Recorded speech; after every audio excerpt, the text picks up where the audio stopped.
নমস্কার বন্ধুরা, তোমরা সবাই কেমন আছো? আশা করছি সবাই খুব ভালো আছো।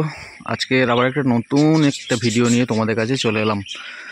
তো প্রথমে বলি, যদি ভিডিওটা ভালো লাগে অবশ্যই কিন্তু আমার চ্যানেলকে সাবস্ক্রাইব করবে। আর আজকের একটা নতুন ইনফরমেটিভ ভিডিও তোমাদের সঙ্গে আমি শেয়ার করতে চলেছি। তো প্রথমে আমি আমাদের এই পাখির ঘর আছে তার চারপাশটা তোমাদেরকে আমি দেখাচ্ছি। তো এই রকম মনোরম পরিবেশ, প্রাকৃতিক পরিবেশ সবাইয়েরই ভালো লাগে। তো পাখিদেরও কিন্তু এই মনোরম পরিবেশ, এরকম প্রাকৃতিক পরিবেশ কিন্তু খুবই ভালো লাগে। তো এই প্রাকৃতিক পরিবেশের মাঝখানে যদি তোমরা পাখি পালন করো, সেক্ষেত্রে কিন্তু তোমাদের পাখি যে ব্রিডিং করবে সেগুলো কিন্তু খুবই ভালো হবে, কারণ তারা বুঝতে পারবে যে আমরা নেচারের কাছে আছি। এবং এই যে প্রকৃতির মাঝখানে তোমরা যে এরকমভাবে প্রাকৃতিক পরিবেশে পাখির যে ঘরগুলো করবে, সেগুলো কিন্তু অন্যান্য দিক থেকে কিন্তু তোমরা পজিটিভ লাভ পাবে। সেটা হচ্ছে, দেখো আমার এই যে পাখির খাঁচা ঘর আছে, এটা যারা আমার ভিডিওগুলো প্রতিনিয়ত দেখো তারা কিন্তু জানবে। আমি আমার এই ওপরের যে শেডটা যেটা করা আছে, এটা কিন্তু আগে খড়ের ছিল, ঠিক আছে। তো যারা গ্রামের দিকে থাকো তাদেরকে কিন্তু এই রকম পরিবেশ কিন্তু তোমরা পাবে, আর যারা শহরের দিকে থাকো তাদের কিন্তু এরকম পরিবেশ পাওয়া সম্ভব নয়। তো যাই হোক, আমি আজকে তোমাদের সঙ্গে যে ভিডিওটা নিয়ে আলোচনা করছি তার বিষয়বস্তু হচ্ছে কি, আমরা আমাদের পাখিদের কলোনি কিভাবে বানাবো, কলোনি বানানোর পদ্ধতিটা কি, ঠিক আছে। তো চলো আমি শুরু করছি। তোমাদেরকে স্টেপ বাই স্টেপ আমি তোমাদেরকে বলবো এবং বোঝাবো, তার গুরুত্বগুলো তোমাদের সঙ্গে আমি ভালো করে বুঝিয়ে দেবো। তো প্রথমে বলি, দেখো এই রকম পরিবেশে যাদের প্রাকৃতিক পরিবেশে আছে, তো সেই খোলামেলা পরিবেশের মধ্যে যারা হচ্ছে কি পাখির ঘর বানাবে, তাদেরকে কিন্তু কিছু কিছু প্রবলেমের মধ্যে পড়তে হয়। যেমন হচ্ছে কি, আমার এই ঘরটা আছে, দেখো এটা হচ্ছে কি বাইরে একদম, এখানে পুকুর, ওদিকে মাঠ, এদিকে পুরো গাছপালা দিয়ে একদম জঙ্গলের মতো হয়ে আছে।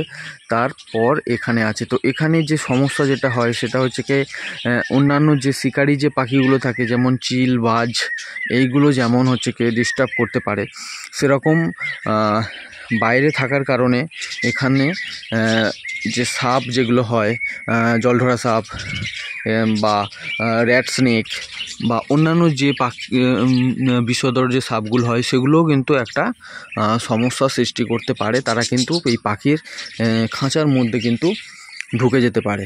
তো সেগুলোর জন্য কিন্তু আমার প্রোটেকশান নেওয়া আছে। দেখো প্রথমে বলি, এই রকমভাবে ঘর করতে গেলে তোমাদেরকে কিন্তু জাল দিয়ে ভালো করে কি তোমাদের খাঁচা ফাঁড়া পুরো বানিয়ে নিতে হবে, যে মানে যেখানটা থেকে বাইরে থেকে কোনো রকমভাবে কোনো কিছু ঢুকতে না পারে।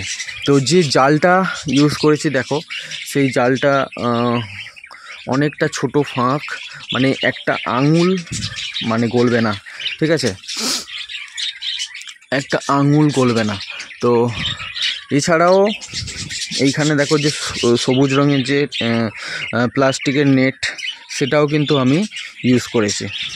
তো এক্ষেত্রে কিছু কিছু জায়গায় আবার ডবল লেয়ার কিন্তু আমার দেওয়া আছে জাল, যাতে কিন্তু বাইরে থেকে কিছু ঢুকতে না পারে।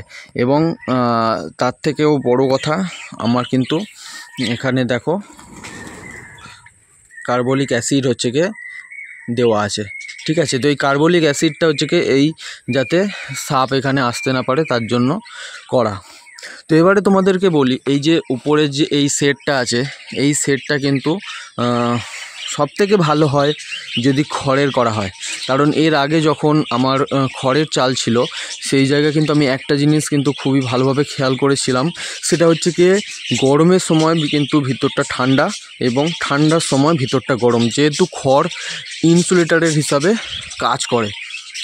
কিন্তু এখন যেহেতু আমি টিনের সেট লাগিয়ে দিয়েছি, তো এই টিনের সেট লাগানোর ফলে কিন্তু সমস্যাটা কি হচ্ছে, গরমের সময় কিন্তু টিন তাড়াতাড়ি গরম হয়ে যাচ্ছে, সেই কারণে নিচে কিন্তু প্রচুর গরম হচ্ছে, পাখির ঘর কিন্তু তাড়াতাড়ি গরম হয়ে যাচ্ছে।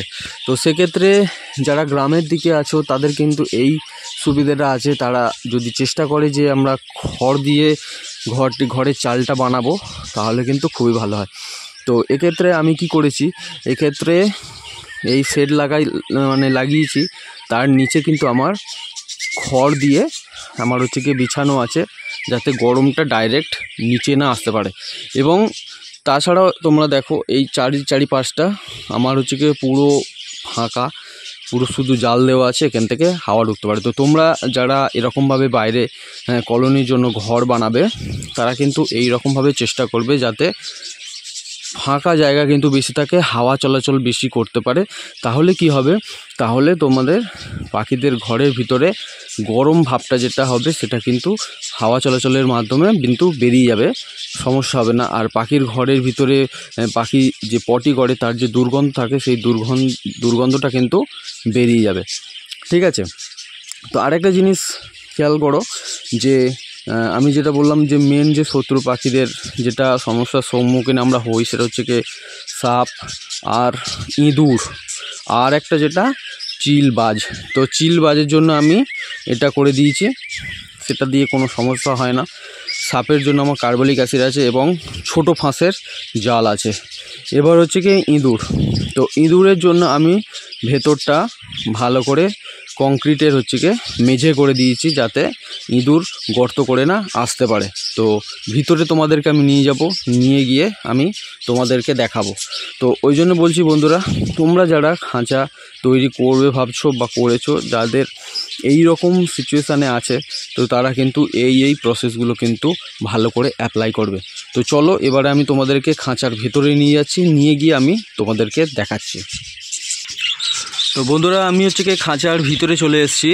তো এখানটায় তোমরা ভালো করে লক্ষ্য করো, আমি যেটা তোমাদেরকে কিছুক্ষণ আগে বললাম যে ওপরটা কিন্তু আমার ভালো করে জাল দেওয়া আছে এবং জালের ওপরে খড় দেওয়া আছে, যাতে ওপর থেকে যে গরমটা সেটা কিন্তু ডাইরেক্ট নিচে নামতে পারবে না। তার ফলে কি হবে, তার ফলে আমার হচ্ছে কি পাখির ঘরটা কিন্তু তুলনামূলকভাবে কিন্তু ঠান্ডা থাকবে। তো এক্ষেত্রে যাদের ওপরে খড়ের চাল থাকবে, তো সেক্ষেত্রে তাদের এই সমস্যাটা কিন্তু অতটা হবে না। তো যারা গ্রামের দিকে থাকো, যাদের এখনও খড়ের কোনো রকম বা কোনো চালের ঘর আছে, তারা কিন্তু সেখানে থাকলে কিন্তু এখনও তারা বুঝতে পারবে যে ডিফারেন্সটা কোথায়, ঠিক আছে। তো এখন যেহেতু খড়ের চাল আস্তে আস্তে শেষ হয়ে যাচ্ছে, সবাই কংক্রিটের ছাদ বানিয়ে ঘর তৈরি করছে, সেক্ষেত্রে এই সমস্যাটা কিন্তু আসছে যে একটা ঘর তাড়াতাড়ি গরম হয়ে যাবার। তো এবারে তোমাদেরকে যেটা বলি সেটা হচ্ছে কি দেখো মেঝেটা। তো এই মেঝেটা অনেকে কি করে, শুধুমাত্র ইঁট দিয়ে দেয়। তো ইঁট দিয়ে দিলে হবে না, এরকমভাবে কিন্তু কংক্রিট করতে হবে। কারণ কংক্রিট না করলে ইঁদুর, বড় বড় যে ইঁদুরগুলো আছে, যেগুলোকে গেছো ইঁদুর বলে বা ছুঁচো বলে, তো এগুলো কিন্তু মাটি বা ইঁট সেগুলো কিন্তু আস্তে আস্তে মানে দাঁত দিয়ে কেটে কিন্তু ঢুকে চলে আসে, এবং চলে আসার ফলে এই পাখিদেরকে কিন্তু খুবই ডিস্টার্ব করে, পাখিদের পা কেটে নিয়ে চলে যায়। বা অনেক সময় দেখা যায়, মানে আমি এটা আমার মানে চোখে দেখেছি যে ইঁদুর পাখিকে ভাঁড়ে ঢুকে রাত্রেবেলা সেখানে হচ্ছে কি পাখি পুরো কামড়ে খেয়ে নিয়েছে, ঠিক আছে।